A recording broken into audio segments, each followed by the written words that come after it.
When I talk about the Matrix, I'm talking about the systems which have been created by society, which are deliberately designed to enslave. In the movie, the Matrix were used for our body heat, but here in this Matrix, we're used for our efforts and our energies.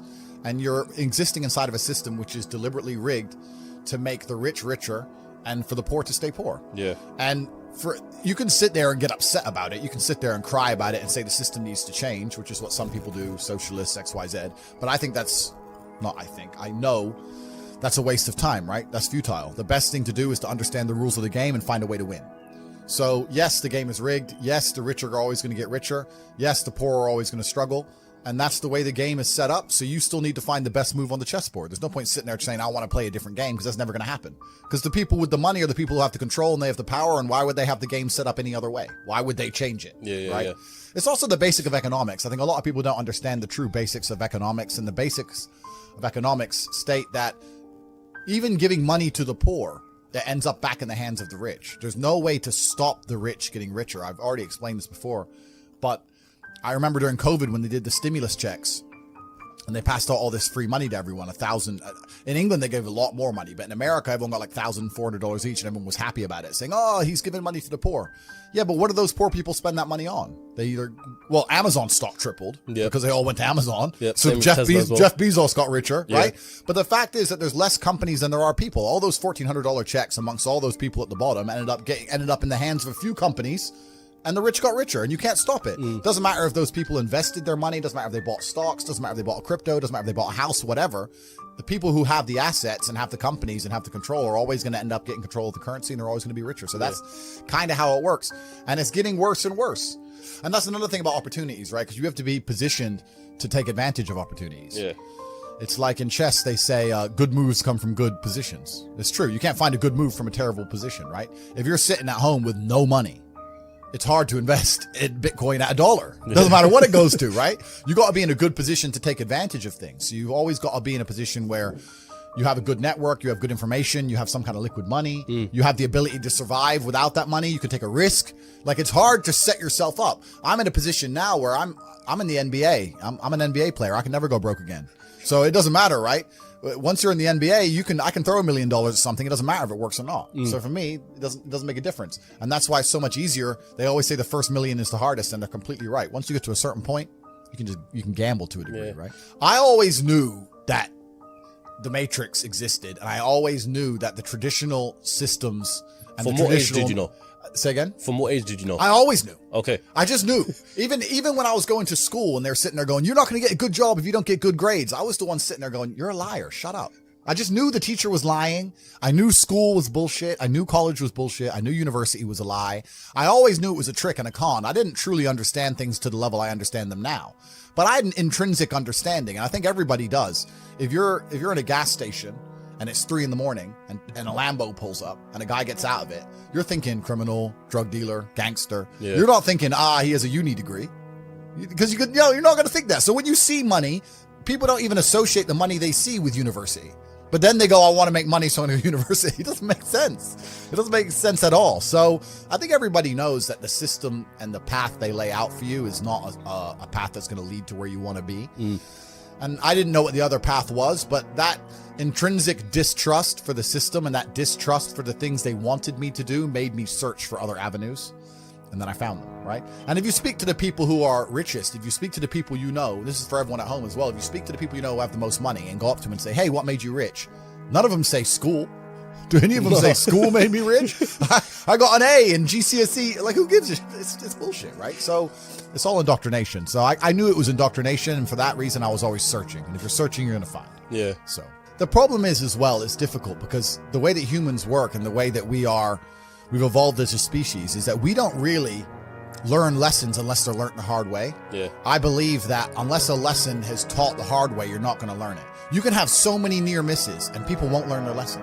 Bro, you must know a guy who goes out there, nearly crashes his car, doesn't slow his ass down till he wrecks it. Yeah. Like, this is how people are, right? So you need that pain for the lesson to sting enough to really genuinely go inside of your mind. And it's the same with everything. It's the same with driving a car or business. Truthfully, if you want to learn a lesson about business, you're going to have to suffer at some point, right? right? So we always say that most people are not successful with their first companies, X, Y, Z, blah, blah, blah. I get that. The truth is there's a lot of people who make a lot of money with their first company, but they just spunk it, act an idiot, and it all blows up in their face. And that's how you get the discipline on your fourth company, that when you have $3 million in the bank, you just leave it there.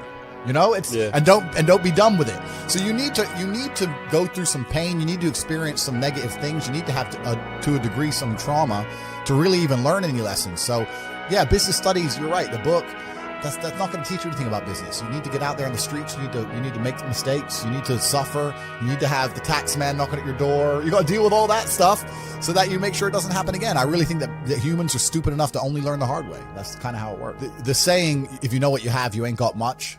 That is completely true. Yeah. I don't have a clue how much money I have. When I was broke, I knew exactly how much money I had. I had 117 pounds in the NatWest, and that was it. I'm poor, rent's paid, I ain't got nothing else. When I was broke, I knew exactly how much I had. But now I'm at a point where it gets really difficult to truly measure how much money I have, because you have cash. Okay, that's easy. I have some crypto, which is constantly fluctuating. And then you have assets, and the price of the assets is constantly fluctuating. And then I have companies and income streams, which need to be valued. And how do you value them, right? They can be an 8 times multiplier in some circumstances, and others, they'll be a 10 times multiplier. Yeah. So it's really difficult for me to put a value on it. If you were to say to me, how much money do I have in the bank? But then even then, because I've got to be careful what I say on this podcast. But even then, once you have a healthy respect for money, once you get past a certain amount of money, you don't need it in the bank. Like there's no point in me having 50M liquid in the bank. Why? What am I going to buy? You know, you're like, as long as you have whatever you have in the bank to run around the world with, you have enough. So you try and put that money to use, right? You buy assets, X, Y, Z. So it's really difficult. I mean, I have my online school, which we'll talk about later, Hustlers University. Yep. That's already been valued. That was valued at 300 million. Dubai, which I love and I spend a lot of time in, the judicial system is extremely harsh. The laws are extremely harsh, but it's very, very safe. I'll accept that trade. If you give me a powerful government and a powerful police force, but you give me my safety to wear a $5 million watch, I'll take that all day. But you have countries like America and England where the judicial system and the police are dangerous and they can mess you up at a whim, but they don't even give you your safety. So now I have to be scared of the cops arresting me for no reason and the criminal killing me. So they don't even give me a fair trade-off. So in my view, if I'm going to live in a country with a strong judicial system and a strong legal system, I want them to provide me my safety on the street and the safety of my family. And if they don't do that, I don't see why they're seen as so strong. There's countries in Africa and Southeast Asia, etc., where the judicial system's a joke. Then fine. The streets aren't safe. The police ain't doing their job. That all makes sense to me, right? But when the police are going to come along and mess you up for not wearing a mask or catch you for speeding and wreck your life, but they can't even offer you safety, then fuck them. So I decided to move somewhere else. And there are countries in the world where there's a really interesting, delicate balance of a government and a police force which are not strong. And when I'm saying that, I'm not saying I'm breaking the law. I'm not saying it in that way. I'm saying that minor infractions or tiny things I'm not going to be persecuted to the end of earth I would in the UK for a parking ticket. Yeah, it's mad because they literally say in the UK all the time, people get caught more for speeding and shit like that than people getting caught for stabbing. 100%, right? And this is what I even said. Like in Romania, you don't get parking tickets. You just fucking park. You just dump the car, nobody gives a shit, right? So it's just a different way of life over there. But at the same time, Romania and a few other countries in the world, a lot of them are in Eastern Europe, they have a strong morality because they're very religious countries. So although the police are not seen as a strong police force, they're not like the English police, they're not as well funded, they don't have as fast cars, whatever. Yeah. It's actually very safe because people just have a different view of life. Yeah. So it all adds up. So I moved there purely for small things, bro.